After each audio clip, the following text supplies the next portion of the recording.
দেশের স্বরাষ্ট্রমন্ত্রী শ্রী অমিত শাহ আজকে রাত্রি 11টার সময় কলকাতা বিমানবন্দরে পৌঁছচ্ছেন।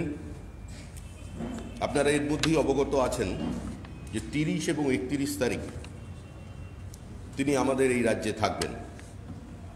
সংবাদ মাধ্যমে তার কর্মসূচি যতটা জানানো সম্ভব সেটা আমরা আপনাদের কাছে নিয়ে আসছি।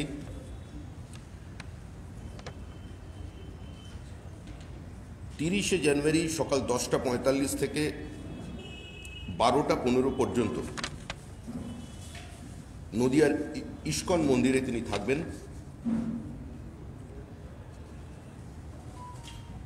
2:50 থেকে 3:50 পর্যন্ত তার ঠাকুরনগরে একটা র্যালি আছে, তিনি সেই র্যালিতে অংশগ্রহণ করবেন। 6:45 থেকে সন্ধ্যা 7:45 পর্যন্ত তিনি সোশ্যাল মিডিয়া ভলেন্টিয়ার্স মিটিং করবেন সায়েন্স সিটি অডিটোরিয়ামে। পরের দিন 31শে জানুয়ারি সকাল 11টা থেকে 11:30 পর্যন্ত তিনি পরিদর্শন করবেন অরবিন্দ ভবন। 11:45 থেকে 12:30 পর্যন্ত ভারত সেবাশ্রম সংঘে থাকবেন। দুপুর 1টা থেকে 2টো পর্যন্ত ডোমজুড়ে হাওড়ার একটি র্যালিতে তিনি অংশগ্রহণ করবেন। 2:15 থেকে 3টে পর্যন্ত তার একটি মধ্যাহ্নভোজের কার্যক্রম আছে, lunch at jute mill worker household, Bishnupada Ray, বেলুরের। তিনি সেখানে উপস্থিত থাকবেন।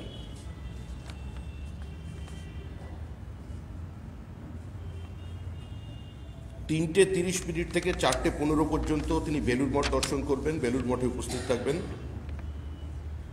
7:30 থেকে 7:30 তিনি কলকাতা থেকে ফ্লাই করবেন।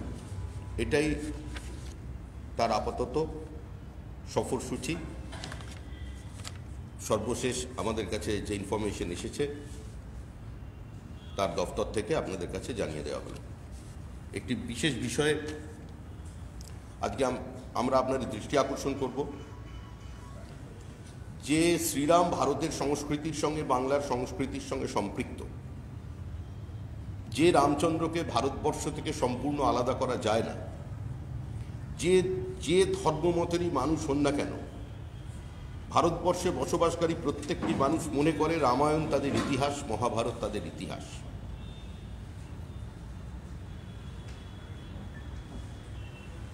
বাংলা এবং বাঙালির আবেগ যে রবীন্দ্রনাথকে ঘিরে সবসময় আবর্তিত হয়, সেই রবীন্দ্রনাথ শিশুকে শিখিয়েছেন তার সহজ পাঠে রাম বনে ফুল পাড়ে। এভাবে রবীন্দ্রনাথ তাকে উপস্থাপিত করেছে।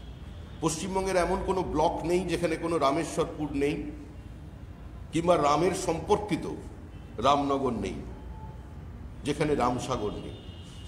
বহু নামের সঙ্গে আজকে সমার্থক আছে পশ্চিমবঙ্গ। আজকের সেই মর্যাদা পুরুষোত্তম ভারতবর্ষ থেকে যার নাম বাদ দিলে ভারতীয় সংস্কৃতিকে খণ্ডিত করা হয়, আজকে তার অবমাননা করে রাম নামের বিরুদ্ধে গতকাল দৃষ্টি আকর্ষণী প্রস্তাব এলো তৃণমূল কংগ্রেসের মাধ্যমে বিধানসভায়। আমরা তীব্র নিন্দা করছি। এ ধরনের সংস্কৃতি বিরোধী, ভারতীয় মূল্যবোধ বিরোধী, ভারতীয় ঐতিহ্য পরম্পরা বিরোধী, ভারতবর্ষের সাংস্কৃতিক ইতিহাস বিরোধী যে পদক্ষেপ তৃণমূল কংগ্রেস নিয়েছে, সম্পূর্ণভাবে ভারতবর্ষের আবেগকে, ভারতবর্ষের স্বাভিমানকে, অস্মিতাকে যারা রাজনীতির বেড়াজালের মধ্যে ঢুকিয়ে নিয়ে খণ্ডিত করেছেন, আমাদের দলের পক্ষ থেকে আমরা তার তীব্র নিন্দা এবং প্রতিবাদ করছি।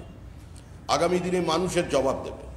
শুধু এখানেই শেষ নয়, বিভিন্ন সভা সমিতিতে তৃণমূল কংগ্রেসের নেতা, কর্মী, সাংসদ, প্রাক্তন বিধায়করা যে ভাষায় রামায়ণকে আক্রমণ করছে, রামচন্দ্রকে আক্রমণ করছে, সীতার সম্পর্কে যে উক্তি করছেন, আমার মনে হয় সংস্কৃতি মনস্ক বাঙালি সংস্কৃতির শহর এই Kolkata, cultural capital of India, আজকে সেখানের মানুষ তার প্রতিক্রিয়া দেবেন।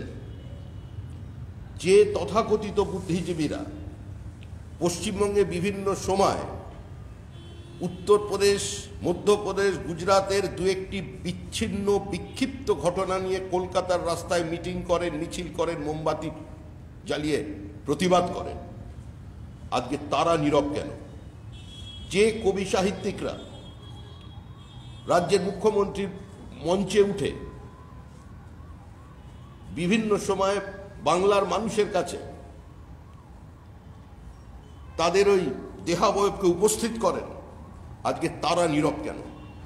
রাজনীতি রাজনীতির জায়গায় থাকবে, কিন্তু কোনো মানুষের ভাবাবেগ, কোনো ধর্মীয় ব্যক্তিত্ব বা ভারতবর্ষের ঐতিহাসিক ব্যক্তিত্ব যেটা শ্রদ্ধা স্থল, আজকে সেখানে এ ধরনের আক্রমণ চলবে কেন?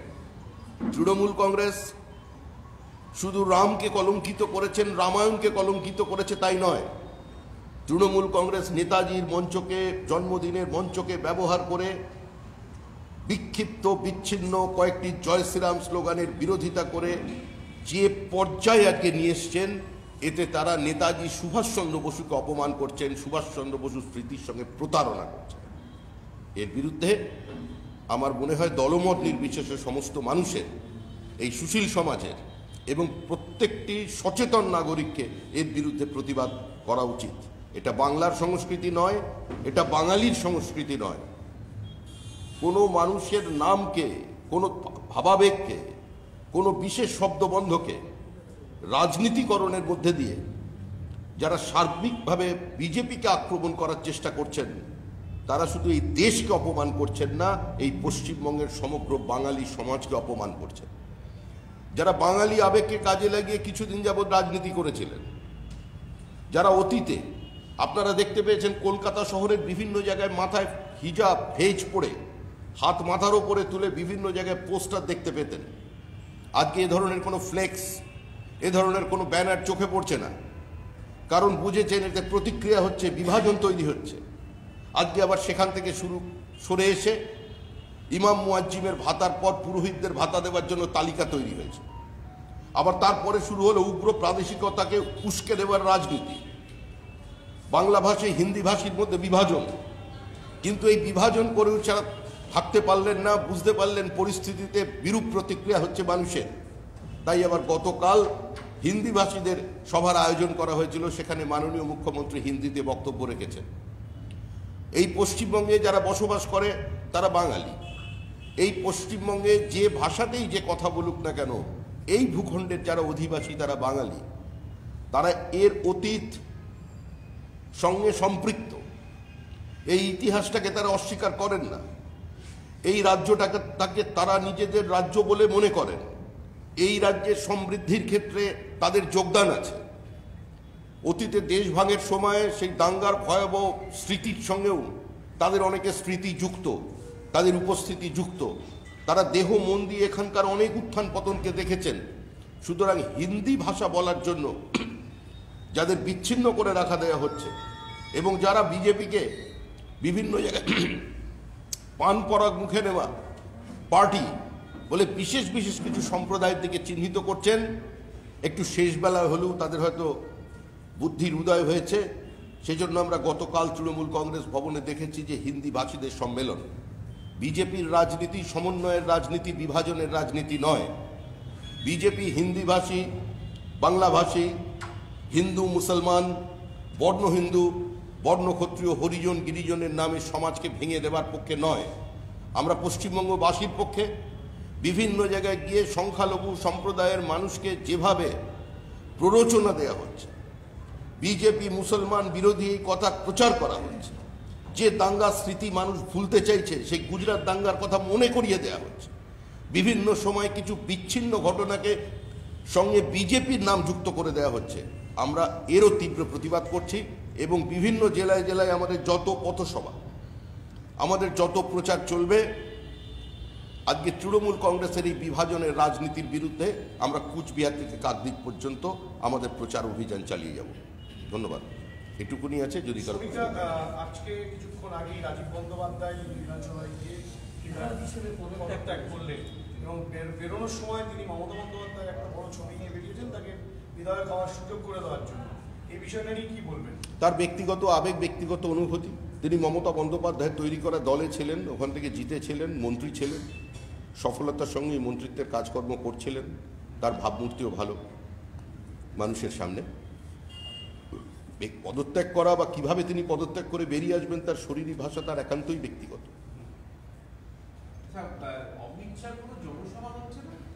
হ্যাঁ, হচ্ছে তো, ওই র্যালি, জনসভা। আপনাদের বিষ্ণুপুরের সাংসদ এবং রাজ্য যুব মোর্চার সভাপতি সৌমিত্র খাঁ আবার বিতর্ক ছড়িয়েছেন। তিনি খণ্ডঘোষের একটি সভা থেকে কয়েকজন অভিনেত্রীকে, বাঙালি অভিনেত্রীকে যৌনকর্মী বলে আক্রমণ করেছেন এবং বলেছেন তারা মমতা বন্দ্যোপাধ্যায়ের কাছ থেকে মাসিক 2 লক্ষ টাকা করে নেন এবং এইসব হিন্দু দেবদেবতাকে নিয়ে নানা রকম বিকৃত কাজ প্রচার করেন। কি বলবেন? এটা কোনো প্রতিবাদের ভাষা নয়। তিনি যাদের সম্পর্কে এই কথা বলেছেন, আমি দলের পক্ষ থেকে তাদের কাছে, তাদের পরিবারের কাছে এবং রাজ্যবাসীর কাছে ক্ষমা চাইছি। আবার বলছি, যাদের সম্পর্কে এই উক্তি করেছেন, এই ভাষা বিজেপির ভাষা নয়, পার্টি এটাকে এন্ডোর্স করে না। এই ভাষা দলে থেকে ব্যক্তিগত অভিমত বলেও বলা যায় না। যারা এই ধরনের ভাষায় আক্রমণ করছেন তাদের বিষয়ে দল চিন্তা করবে, সেটা দলের বিষয়।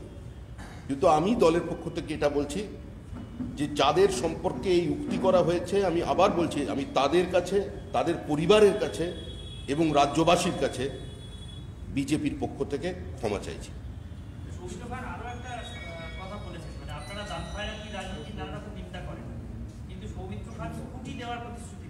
ভাই, এখানে কার? আপনি সাংবাদিক? হ্যাঁ, তাহলে কথা বলছেন কেন? এটা কি হচ্ছে?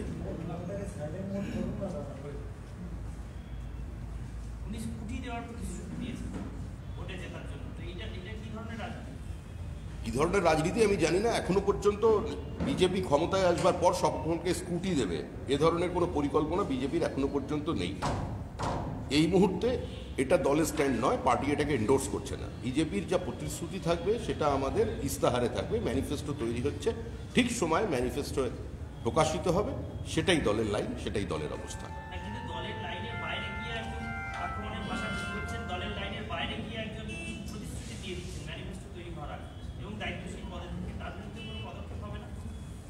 আপনার এই প্রশ্নের উত্তর আমি দেব না। বলেছেন যে হরিচাঁদ ঠাকুরকে হরিচন্দ্র বলা হচ্ছে, এই যে বিষয় বিজেপি নেতাদের, তার জন্য অমিত শাহ আসলে তাকে বিক্ষোভ দেখানো উচিত, কালো পতাকা দেখা। কি বলবেন? গণতান্ত্রিক দেশ, উনি মাস্টার মশাই, নিখুঁতভাবে উনি খুঁত ধরে যাচ্ছেন বিজেপির কোনো নেতা মন্ত্রী। তো উনি তো সারা জীবন অনেক ভুল শুনেছেন পাশে বসে থেকে। উনি একজন প্রতিভাবান নাট্যকার, বাংলার অধ্যাপক, প্রেসিডেন্সির কৃতি ছাত্র। আমি তারও একজন গুণমুগ্ধ, তার নাটক দেখি প্রতিদিন। তো উনি তার পাশে তো বসে তিনি অজস্র ভুল রেখেছেন। সেখানে তো কোনোদিন ধরতে দেখিনি বা প্রতিবাদও করতে দেখিনি, সংশোধনও করতে দেখিনি। সেটা ভয়ে না ভক্তিতে, এইটা উনি মানুষের সামনে বলুন। আচ্ছা, আরো একটা কথা বলছি, উনি যারা বিজেপিতে যাচ্ছেন তারা নেতা এবং যারা নিজের সুযোগ সুবিধার জন্য বিজেপিতে যাচ্ছেন, কিন্তু অনুগামীরা কেউ বিজেপিতে যাচ্ছে না, সেটা স্পষ্ট তো মানে ধর বা দেহ তৃণমূলেই আছে। যারা যাচ্ছেন তাদের ধর তৃণমূলেই থাকছে। এটা তো সবচেয়ে বড় কারণ আপনারা কয়েকজন নেতা, কয়েকজন মন্ত্রী, কয়েকজন সাংসদের খবর রোজ প্রকাশ করছেন। আপনারা একটু গিয়ে গ্রামের দিকে যান, গ্রামের সাধারণ মানুষ বা বিজেপির এই যে জনসমাগম হচ্ছে, জনপ্লাবন চলছে, সেখানে গিয়ে বুমগুলো ধরুন একটু ঠিকঠাক জায়গায়, তাহলেই বুঝতে পারবেন যে ধসটা কোথায়। তৃণমূলের নেতা, তৃণমূল স্তর থেকে এক্সোডাস হচ্ছে। তৃণমূল নিজের কর্মসূচি পালন করবার জন্য কর্মী পাচ্ছে না, তারা ডিএ না পাওয়া শিক্ষকদের নিয়ে এসেছে, সরকারি কর্মচারীদের কাজে লাগাচ্ছে। কজন নেতা, কজন বিধায়ক এসছেন দেখুন, বিভিন্ন জনসভা, র্যালি, বিভিন্ন জেলায় দেখুন, জনসমাগম দেখুন। সবাই তো বিজেপির লোক নন বা বিজেপির 2-3 বছরের পুরনো কর্মী নন।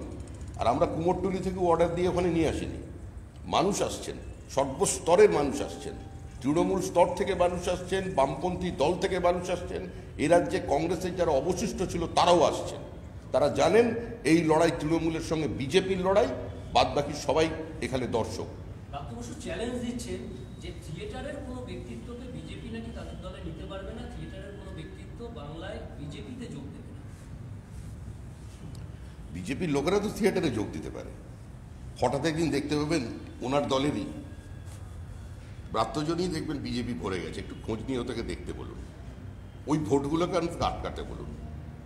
সময় হলে উনি সবই দেখতে পাবেন। তবে এটুকুনি বলছি, ওনার নিজে হাতে তৈরি করা যে দল, সেই দলের মধ্যেই দেখুন যা বিভিন্ন জায়গায় তৈরি হয়েছে, বিভিন্ন জেলায় জেলায়, সেটাই একবার দেখুন। উনি তাদের উপস্থিতি বিজেপির মিটিংয়ে বন্ধ করুন আর তাদের ভোটগুলোকে আটকে দিন। এটা যদি করতে পারেন জানবেন উনি তৃণমূলের হয়ে বিরাট কাজ করছেন। বৈশালী ডালমিয়া, প্রবীর ঘোষাল, রবীন চক্রবর্তী এরা প্রত্যেকেই অমিত শাহের সভায় উপস্থিত থাকবেন, তাদের জানা যাচ্ছে। তিনি কি বলবেন? আমার তো জানা নেই। বিজেপি অফিসিয়ালি কোনো জায়গায় বলেছেন যে তারা 3 জন থাকবেন? তাদের ঘনিষ্ঠ মহল বলছে যে তারা অমিত শাহের সভায় উপস্থিত থাকবেন। আমার ঘনিষ্ঠ মহলের বা ঘনিষ্ঠ মহল আমাকে বলেছে যে মানুষ নীতি ভুলে বিজেপিতে আসবেন বাংলা পুনর্গঠনের লক্ষ্যে, বাংলায় শিল্পায়ন ফেরাতে, সোনার বাংলা গড়তে, তাদের স্বাগত। আরেকটা, টাওয়ার গ্রুপের বিরুদ্ধে চিটফান্ড মামলায় সিবিআই পিসি সরকার, জাদুঘর পিসি সরকারের বাড়িতে আজকে তল্লাশি চালায়। একসময় তিনি বিজেপির হয়ে দাঁড়িয়েছিলেন। দেখুন, এই নিয়ে আমাদের কোথায় কে তল্লাশি চালাচ্ছে এই নিয়ে দলের পক্ষ থেকে কিচ্ছু বলবার নেই। সিবিআই, ইডি এগুলো কোনোটাই আজকের দিনের কেস্ট প্যারেড নয়। আমাদের দলে আসা 1-2 কেউ সিবিআই চিঠি পাঠিয়েছে।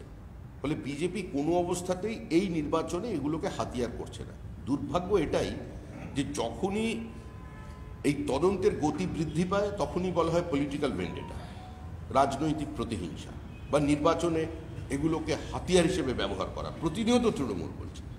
আবার যখনই এ ধরনের খবর খুব একটা আপনারা দেখাতে পারেন বা ছাপতে পারেন না, খবর আসে না, তখনই বলা হয় দিদি মোদি গট আপ।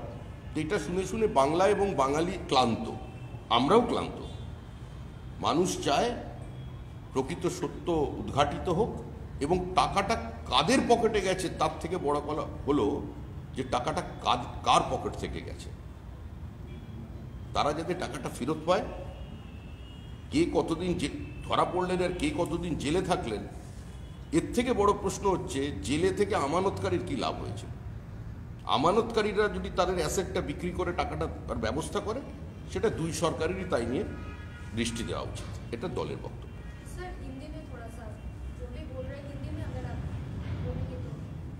ठीक है, हिंदी या इंग्लिश? ठीक है। आपका क्वेश्चन क्या है, बोलिए ना, हिंदी में बोल देता हूँ। क्वेश्चन यही है कि आज तो प्राप्त बसु ने पूरा चैलेंज किया है कि बंगाल के कोई बड़ा थिएटर की हस्ती जो है वो भाजपा में कभी शामिल होंगे नहीं, क्या कहेंगे सर? प्राप्त बसु और उसको ये बोलने के लिए बोल दीजिए ना, ये तृणमूल में कितना शामिल होंगे। थिएटर के बड़ा हस्ती बोलकर जिन लोगों का नाम आता है ऊपर में, हम किसी का नाम नहीं लेना चाहते हो, उसमें तृणमूल कहाँ है, शासक दल के पास कहाँ है, नहीं। प्राप्त बसु का जो ग्रुप है, उस ग्रुप से ज़्यादा लोग बीजेपी को वोट करेंगे। उनको ये देखने के लिए बोलिए कि जितना सारे प्राप्तजन है पूरे पश्चिम बंगाल में उन्होंने खोल के रखे हैं, तो उसमें तो ज़्यादा से ज़्यादा लोग अभी बीजेपी का मीटिंग मिছিল में आ रहा है और वो लोग बीजेपी को वोट करेंगे। उसी वोट, इससे ज़्यादा आगे कुछ नहीं करना पड़ेगा, उसको इसी वोट बीजेपी से तृणमूल में ट्रांसफर करा के वो दिखला दे। तब लोग तो ऐसे ही बोल रहे हैं, हमको जानकारी नहीं है।